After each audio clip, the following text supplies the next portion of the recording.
I think the Dallas Cowboys stay hot this weekend against the Detroit Lions and keep their playoff push going. That and more on today's edition of Locked On NFL. The new Locked On NFL. The madman Tyler Rowland is your double shot of NFL espresso with the Locked On local experts on every major story. Get ready, Rowland is revving up. The new Locked On NFL starts now. Locked On Podcast Network. Your team every day. Football fans, welcome into the Locked On NFL podcast, bringing you a double dose of the NFL's biggest stories with help from our local experts that know your favorite teams like no one else. I am your host, the madman, Tyler Rowland, joined today by Locked On NFL expert, the Data Queen, Michelle Majuk. On today's episode, we are going to break down an excellent slate of games in Week 14 in the NFL. We're going to see some separation in the AFC South. We're going to get some big-time answers in the AFC wild card race, but we gotta start with two big matchups in the NFC. One with the Dallas Cowboys, who I think stay hot against the Detroit Lions. Before we dive in, do want to thank you for making Locked On NFL your first listen, and thank you for making the Locked On Podcast Network the #1 sports podcast network. Today's episode is brought to you by Prize Picks. Download the Prize Picks app, use the code Locked On NFL to get $50 in lineups after you play your first $5 lineup. And it's Crossover Thursday here on the Locked On Podcast Network. It's always presented by Prize Picks. Make sure to check out your team's crossover episode. But again, we start with a massive Thursday night football showdown. The Dallas Cowboys at the Detroit Lions. And I got to tell you, Michelle, I think the Cowboys win this one. I think they stay hot. Yeah, I think the issue with the Lions right now is a lot like last year, where it's just too many injuries for them across the board. And now this year it's more on offense and defense, but still they're even dealing with some defensive problems. But without Sam Laporta, and if they're going to also be missing Amon-Ra St. Brown, I don't know if they can keep up with this Cowboys offense that's been on absolute fire. And in this dome, like, I know the Cowboys offense is much better in their own, at home, but I think in Detroit, in the dome, they're going to be just as good. No, I'm with you there. And the thing is, the Cowboys defense has been improved. And I think that's what actually gives them a great chance. And our guys over at Locked On Cowboys think that Matt Eberflus deserves a little bit of credit here for adjusting on the fly. I think we can all agree that Eberflus was put into a terrible position at the beginning of the year because he didn't have anything to do with that Parsons trade. I guarantee you he didn't have a say in it. And I think that it was a terrible spot to be put into when you build your whole defense around a single player that is obviously an all-pro, top of the league type player, and then suddenly that player gets traded away. So he definitely got put into a terrible situation. However, there was also play by other players around that defense that was subpar and that, shouldn't have been allowed on the field. And obviously at the end of the day, the defense coordinator is responsible for that. But he's made the changes with Quinnen Williams and Logan Wilson. And I just want to point out, in the last three games, Dallas has allowed 27 rushing yards, 63 rushing yards, 119 rushing yards. They have been pretty good. And in 4 of the 5 losses that the Lions have this year, they've had less than 100 rushing yards. So if you could shut down the rushing attack of the Lions right now, you have a good chance of beating them. And over the past 2 games, the Lions have allowed 629 passing yards. So I think the Cowboys can get going on offense, whereas the Cowboys defense as of late has been good in a way where I think they can slow down the Lions. So I'm taking the Cowboys here.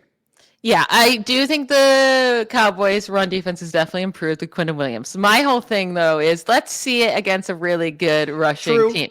It's the Raiders. I know, like Ashton Jeanty, I like him, but that running game has been a disaster all year. The Eagles, Saquon Barkley has completely fallen off with that offensive line struggling, and the Chiefs don't have a running game either. So, let's see once they have to face Jahmyr Gibbs how good they really are. I think Gibbs will be just fine. So I think this will be a high-scoring game. I think it'll be close, but at the end of the day, I just don't. The Lions' injuries, I think, will come back to bite them. Yeah, no, especially, like you said, injuries in the secondary. That's a place where the Cowboys can really attack. I think this is a bad matchup right now. And the Lions, if they do lose this game at home, we're going to have that conversation. Might be time to pour one out for the Detroit Lions. All the haters on losing the coordinators may have been right. It's me. I was one of the haters, so we'll see what happens there. But another big-time game, and we had the Bears from the NFC North in that in a matchup here with the Green Bay Packers. So we got the Lions. We move to the Bears and the Packers, the other competitive teams in the NFC North. This one is in Green Bay, and for me, Michelle, this is a game where I really want to see the Bears prove it. You know, if you listen to Tony's last episode, you listen to my episode yesterday, I like the Chicago Bears as a dark horse Super Bowl team. I don't think that they should be a favorite, and I don't like them as much as I like some of the favorites. But as the dark horse teams, maybe not the top 8 teams that you would think would be favorites, I do like Chicago. But they have to go prove it here, and I think they're in a good position to do that. But the turnover battle, I think, will be key here. I know. I have such a hard time actually believing in the Bears. Like I know. I thought the Eagles were going to destroy them last week. They proved me wrong big time. They pretty much destroyed the Eagles. They beat up on them real good.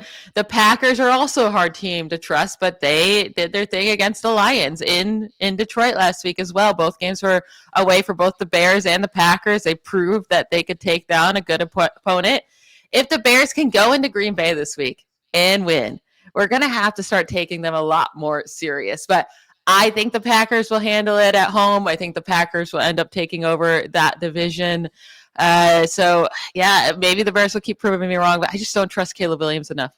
Well, the two pillars of what the Bears have been doing lately to win these games when they've been on this run is it's been running the ball and it's been turnovers. And you think, Green Bay is a good team, all right? A very good defense, okay? And early in the year, Green Bay was shutting down the run consistently. I mean, we're talking about, a couple of 50-yard games from their opponents, under 100 yards in most of the games at the beginning of the year. But their last 5 games, the last 5 games for Green Bay, they've allowed 125 rushing yards per game. The last 5 games for the Bears, they've averaged 194 rushing yards per game. So I think that the Bears will be able to run on the Packers a little bit more than maybe people will think, because the Packers' overall rushing defense looks better because at the earlier in the year, they were a better run defense. But the turnovers, like I said, I think that's the real difference maker. Right now, the Bears lead the NFL in takeaways with 26. They're plus 17 in the turnover margin. That's first place in the NFL by 7 turnovers. Like, it is not even realistic what their turnover margin is right now compared to everybody else. The Packers, on the other hand, have won the turnover battle 5-0 over their last 3 games. So whereas the Packers are susceptible in their run defense, I don't think that they are susceptible in the turnover game, which is why if the Packers do turn it over, I think they're in a bad spot. And for the Bears, getting those turnovers, they got one man who also happens to be my favorite Tennessee Titans player of all time, and he is balling. His name's Kevin Byard, leading the NFL in interception. But I do believe what we're seeing from Kevin Byard is a bit of a real resurgence, right? It's not just like interception luck where the quarterback happens to throw the ball right into his hands and he catches it because it was just a horrible decision, horrible throw by the quarterback. That's just easy stuff coming right to Kevin Byard. That has absolutely not been the case for him this season. He is earning those interceptions. Criminally underrated player, one of the top 3 safeties of the last decade, leads the NFL in interceptions since he came into the NFL. I say he's a Hall of Famer. I don't care what the standards are. Give it to him. But either way, I could see Kevin Byard getting an interception on Jordan Love in this game. And if the Bears run the ball like people have on the Packers, I think the Bears are in a good spot. But I'm with you. I'm still going to go with the Packers by a little bit. Just by a little bit. I know if the Bears can get their running game going again, that's what Ben Johnson wants to do. Lean on those 2 running backs, Monagai and Swift. If they can get going and, like you said, cause some turnovers, like Jordan Love could have a game with 3 interceptions. Yes. So we've seen him fall apart before. So I can see it definitely a path for the Bears to win. It's just with this game being in Green Bay, I'm going to slightly lean Green Bay. And I still just can't trust the Bears. I just can't trust the Bears as a true, real top team in the NFL right now. And you're number right, 1 baby. seed, baby. See, this is a big weekend for me. Like, the Cowboys and Lions have a big statement to make here. The Bears and the Packers have big statements that they can make in these games, and they're not the only ones, because the Cincinnati Bengals can make a big statement about their return and their viability against the Buffalo Bills this weekend in the AFC. Do want to let you know that today's episode is brought to you by Prize Picks. The holiday season is one of the best times for sports. You got bowl games, big basketball matchups, playoff pushes. It's all happening at once. And while we're all making choices every day, one of the most fun places to make the right call is on Prize Picks. Prize Picks is the easiest way to get in on daily fantasy. All you have to do is pick more or less on at least 2 player stats, lock in your lineup, and you're in the game. It's simple, fast, and available in 45 states like California, Texas, Florida, and Georgia. Here's what you do. You pick a lineup, again, 2 to 6 players. You say whether they're going to do more or less than the statistical projection, and if you get it right, you win. They have an early payout feature that's a great bonus. They have a new stacks feature where you can use the same player's stats up to 3 times in one lineup, so think you could do more on a quarterback's passing yards, touchdowns, and rushing yards if you think they're going to have a big day. Download the Prize Picks app today. Use the code LOCKEDONNFL to get $50 in lineups after you play your first $5 lineup. Again, that's code LOCKEDONNFL to get $50 in lineups after you play your first $5 lineup. It's Prize Picks. It's good to be right. All right, Michelle, let's continue today's edition of Locked On NFL, getting ready for an excellent weekend of games in the NFL. We talked about Thursday Night Football with the Cowboys and Lions, Bears at Packers, but now we got to move to the AFC for the rest of the show because we got 2 big-time matchups. And it's kind of crazy to think that 3 of the quarterbacks involved in these 2 games that we're going to talk about next could potentially miss the playoffs all at the same time when they've dominated the league for the last while. And 2 of those quarterbacks are Joe Burrow and Josh Allen. And this is an interesting game for me because the Bengals are trying to make that run. The Bills have been up and down a little bit, but ultimately, I got to tell you, I think the Bengals season ends unceremoniously here. I think the Bills absolutely dominate. The Bills, obviously, great run defense. The Bengals are the 2nd worst run defense in the NFL, 153 yards per game. It's not like the defense for the Bengals has been better as of late, but it's not like they've been that much better against the ground game. They've given up 100 yards rushing in 3 straight games too. I just think the Bills are going to run all over the Bengals here and end this small amount of hope that the Bengals have very quickly. I do think it'll be closer than you think. I mean, the Bengals defense has looked a little bit better over the last couple weeks. They played 2, well, we don't know what the Ravens are, right? Well, we don't know what's going on with the Ravens, but only allowed them 14 points. For the most part against the Patriots, they actually were surprising me, like for a while there, until Joe Flacco just kept turning over the ball, right? And there was a pick 6, I think, in there too. So yeah, they allowed 26 points overall, the team did, but am I making up that pick 6? I'm pretty sure he threw in. Yeah. Yes. Threw a pick 6. Yeah. Overall, they played the Patriots offense pretty good. So I do think they're stepping up a little bit. The Bills will still run all over them, but the Bills' run defense is also atrocious. They're right up there with them. They're allowing the 3rd most rushing yards per game this year, 2nd most yards per carry. They've allowed a league high 1.5 rushing touchdowns per game. So Chase Brown needs to have a game now. They've been really, really good at pass defense, especially over the last month. So Joe Burrow is going to have to be on his game, but with Jamar Chase and T. Higgins, if hopefully T. Higgins is back from the concussion, I think that could be a big key there. I think it'll be close, but yeah, I'm going to give it to the Bills. Yeah, Buffalo has had some injuries in the secondary. They've had some new guys in and out there. That could be an opportunity for the Bengals to take advantage. But I just think so many of the physical things go towards the Bills in this game, and they're at home. I just think they're going to win. This is going to be like 31-13, 31-16. I will say this. I would have given the Bengals a much better chance to win this game if they had Trey Hendrickson, because teams have been able to get after Josh Allen. I mean, we saw the Texans have 8 sacks on Josh Allen a couple of weeks ago, but Trey Hendrickson's injury situation is very murky and weird, and our guys at Locked On Bengals gave us an update recently. And now we've reset our IR window for Trey, and we've discovered this new thing about the injury. Maybe there was a setback in rehab. Maybe he was on the right track and something went wrong, but we haven't heard that is the case. There's some evidence to suggest that the injury may have changed, right? Because we've had the changing classification on the injury report. We've seen the report of the core muscle injury that will require an off-season surgery.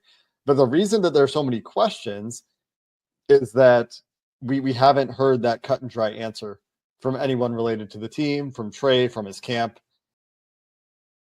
And with everything around Trey Hendrickson coming into the season and everything, it feels very, very strange. So that's part of the big reason I have no faith in Cincinnati is if they had Hendrickson, I would give them more of a puncher's chance here. But I don't think that they could put the pressure on Josh Allen needed for him to have a bad game. And I think that the running the aspect is going to keep the ball away from Joe Burrow enough to where Buffalo can win big. It is interesting. Both of these teams is a must-win game, it feels like. Yes. Obviously for the Bengals to stay alive, but for the Bills, if they lose and the Texans end up winning this week, they're all of a sudden looking outside the playoffs, unless, I mean, I guess the Colts or Chargers could lose, but they're at risk of, being overtaken here. They need a win. They can't fall to 8-5. No, you're 100% right. It's so competitive in the AFC right now that every loss feels damning at the end of the day. And, speaking of that, we say that it feels like that. I think it really is that for the next two teams that we're going to talk about because they are fighting for the NFC North or the AFC North, and it's going to be one of the two, in my opinion, Pittsburgh or Baltimore. Pittsburgh goes to the Ravens, but Pittsburgh is just in a bad way right now. I mean, I saw some stats recently on Aaron Rodgers about throwing they haven't attempted a pass 20 yards down the field in 30 days. I don't know if that's exactly right, but it's pretty close. It might be 3 weeks. It is just the offense is falling apart entirely. You probably saw this coming, Michelle. You've been kind of warning about this. Honestly, since the all season, you've been warning about this kind of fall off even if things look right. I don't think Pittsburgh has what it takes right now to take on Baltimore, even though I don't think Baltimore's playing that great either. So we want to hear the craziest stat ever.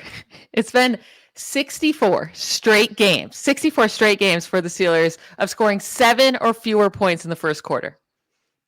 Whoa. It is the longest such streak. Since I can only go back to 1991, but I'm sure of all time.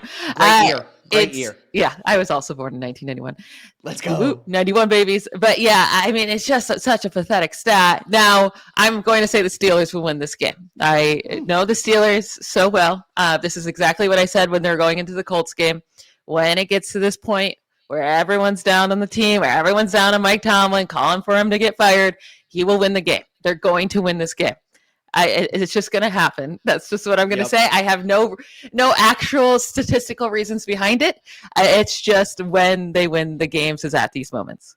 No, you're 100% right. And there's been, I'm not expecting everyone who listens to this show to be chronically online like I am, but there's been some weird noise around Mike Tomlin this week and some weird stuff being said about him and a lot of pressure. And it feels like conversations about his job security or whether he would want to leave and stuff like that are kind of at a fever pitch right now. And you're right. Whenever things get like that, whenever the Steelers have their back against the wall, they always come out swinging. And you know what will get it done for them? The one thing that they do have going for them this year, turnovers. They can force takeaways. They have 22 takeaways this year. That's the second most behind the Bears, who we talked about earlier. And the Ravens just had 5 turnovers last week. The Ravens are not playing good ball. The thing is, though, the Ravens know this is their only path. And I think the Steelers know it too. And that's something my guy Kevin Ostreicher from Locked On Ravens talked about is it's AFC North or bust for these teams. In my opinion, the path to the playoffs for Baltimore is the division or nothing. I do not think there's a chance this team gets a wild card spot. They've lost too many tiebreakers to AFC opponents who are also competing for wild card spots. And I just don't think there's a realistic path there. So their path is out-dueling the Pittsburgh Steelers and out-dueling the Cincinnati Bengals the one more time they play. That is the Ravens' path. It is win the AFC North, you get the 4 seed, and you just try to go on a run, which the last 2 times that they've won the Super Bowl, they weren't the favorites. They weren't the 1 seed. They were the underdogs. They were the team that no one was talking about. They limped into the playoffs, and they end up going on a run. So that's what they need to do this season as well. I agree that is their path, but I got to tell you, even if Baltimore gets in, which I do think they get in. I think the Steelers, you're right, they're probably going to do the classic Steeler thing, but they look so bad, I can't buy into it. But I don't believe in the Ravens either. They haven't looked that good either, so I don't like either of these teams going in the playoffs. And I would probably pick the 5-4 upset at this point, depending on who it ends up being. I'm probably going to pick a 5-4 upset no matter who wins the AFC North. I will say their 3-point loss at Chicago in Week 12 looks a little bit better now that Chicago just went into Philadelphia and beat them up. Now, we all knew the Bills were going to destroy the Steelers. That is what it is. But I think they'll pull out this game. Whoever wins this division, I think, wins it at 9-8. I don't think either of them get to 10 wins. I think it could come down to that Week 18 game where the two meet up again.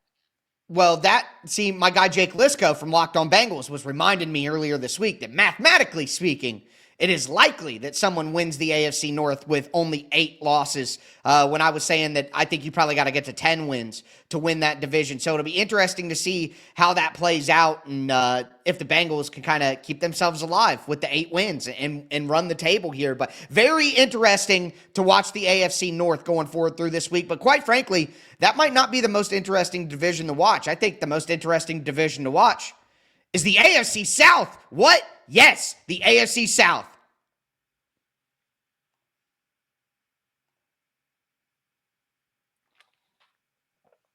All right, Michelle, let's cap off today's edition of Locked On NFL. Big slate in the NFL in Week 14. Going to get a lot of answers here, and some answers that we're going to get come in the AFC South. Now, this first game that we're going to talk about has one AFC South participant, and it's the Houston Texans, and they head to Kansas City to take on the Chiefs. Before we dive into it, I want to thank you for making Locked On NFL your first listen, and thank you for making the Locked On Podcast Network the #1 sports podcast network. But Texans headed to Chiefs, and I gotta tell you, I think there's a big area of opportunity for the Texans to dominate this game. And it's the same area they have every week, that front four. The Chiefs have allowed 9 sacks in their last 3 games. The Texans have had 17 sacks in their last 4 games. So that Texans front four is their obvious advantage. The Chiefs offensive line has struggled at times this year. I can't believe it, but I really do think the Texans win this game. Yeah, it's like so hard to trust them, right? The Texans are a hard team to trust, and you keep saying, well, the Chiefs aren't going to miss the playoffs, right? Like, we cannot, it's so hard to believe. So, yeah, I mean, but they barely could beat the Colts at home. They needed a big comeback for that. And if they get down against the Texans, like, I just don't think that defense is going to let them come back. They're a much more difficult defense than the Colts. And like you mentioned, their pass rush is just so good. And Mahomes this year has the 3rd lowest completion percentage under pressure this season. So if they get after him, it can get ugly. We already said they don't really have a running game. Kareem Hunt is okay. Isaiah Pacheco is okay. But it's just like, it's not a dominant run game. They got beaten up by on defense by the Cowboys last week, lost to the Broncos, lost to the Bills. That's just 3 of their last 4 games. Yep. I think I'm with you. Like, the Texans should be able to win this game. Every single time I say, you know what, the Chiefs are going to start their run here. They're going to make their run here. They haven't been a bad team. Like, they just never do it. And this is a bad matchup, in my opinion. Now, the reason that we don't trust the Texans, though, is because CJ Stroud has just not been who you expected. The offense hasn't always been as consistent as you want, and that's something that my guy John Hickman from Locked On Texans talked about this week. But the expectation that we are waiting to see from Stroud this year is higher than what we've actually seen, and the results have been disappointing a lot of times this year. And it's not like we haven't seen CJ Stroud make some of these complicated throws, ball placement specialist throws, whatever. We've seen him do it, and we've seen him do it in moments, in drives, in quarters, but not for a full 4 games this year, maybe aside from the Baltimore game. Now, if CJ Stroud can put it together, and CJ Stroud can hit his stride and kind of turn back up to that rookie version that we saw while the defense is playing the way that it is, I mean, #1 in points, #1 in yards, just dominant, If they can put that together, that is a super dangerous team. And I don't know that CJ Stroud puts it all together and plays a perfect game, but I think he plays better in this one. And with the weapons they have, they get going. I think the Texans win the game. Yeah, the thing is, how does CJ Stroud play on the road in a tough environment, in a very cold environment as well? Yeah, and that could hurt them. They don't really have a running game either. So I can definitely see the Chiefs winning. It's just that defense needs to, if that defense balls out like they normally do, the Texans, then I don't see the Chiefs overcoming that.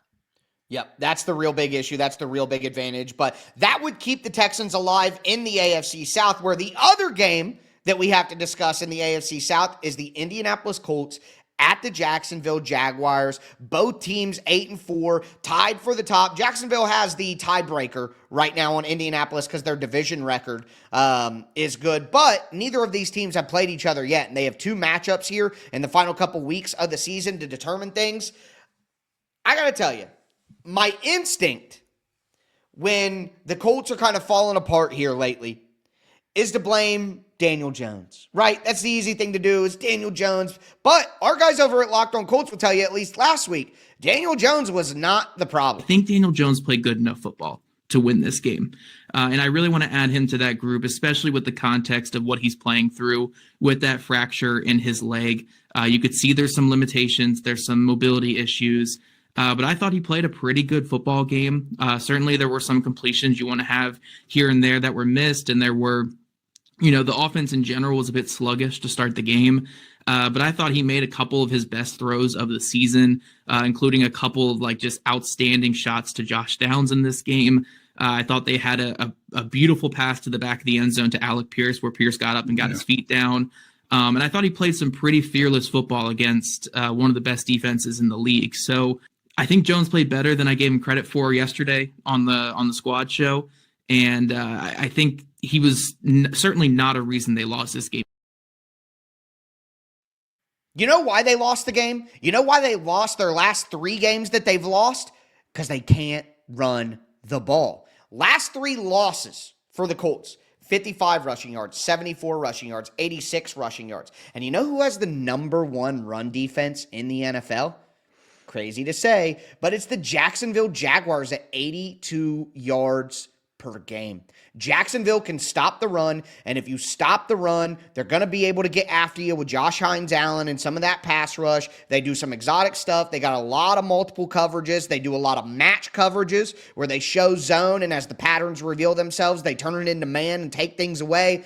I think that Jacksonville kind of swallows up Indianapolis. It'll be a closer game, but I think that Jacksonville does win this game and takes a commanding lead in the AFC South over Indianapolis. It is interesting because the Jaguars have faced a lot of bad rushing offenses this year. And I don't think the Jaguars are a good team. I know they won 3 in a row. They did have a great game against the Chargers. Can't take that away from them. Last 2 games, against the Cardinals and Titans, everyone's going to beat those 2 teams, right? So I just can't give them too much credit for that. I think the Colts have been losing these close, tough games. Lost, they should have beat the Chiefs 100%. That Texans defense is just too good. And honestly, they had a lot of calls not go their way in that game. The refs were not being very kind to them. And I did think Daniel Jones looked pretty good. I mean, he was hitting Josh Downs a lot, deep down the field, on the sideline. So I think Alec Pierce and Josh Downs and Michael Pittman Jr. and Tyler Warren can get it going enough in the passing game. And Jonathan Taylor needs to just not get completely shut down. And I think the Colts will win this game. I think it'll be a close one, but I do think that Jonathan Taylor has some struggles against this Jacksonville defense. I like Jacksonville this year. I picked them to win the division, so I think the Texans win the division. See, that is the interesting take right there, is if it's, and you're not alone. My guy, the brain, Luke Braun, he was all over that as well, liking the Texans actually out of that trio of teams. But the AFC South has suddenly become very, very exciting and very competitive, and we're going to get a lot of answers all over the NFL this week. Can't wait to dive into all of it, but that's going to do it for today's edition of Locked On NFL. I am your host, the Madman, Tyler Rowland, for my co-host, the Data Queen, Michelle Majuk, as we tell you every single episode. Thanks for tuning in. Stay safe out there. Bye, y'all.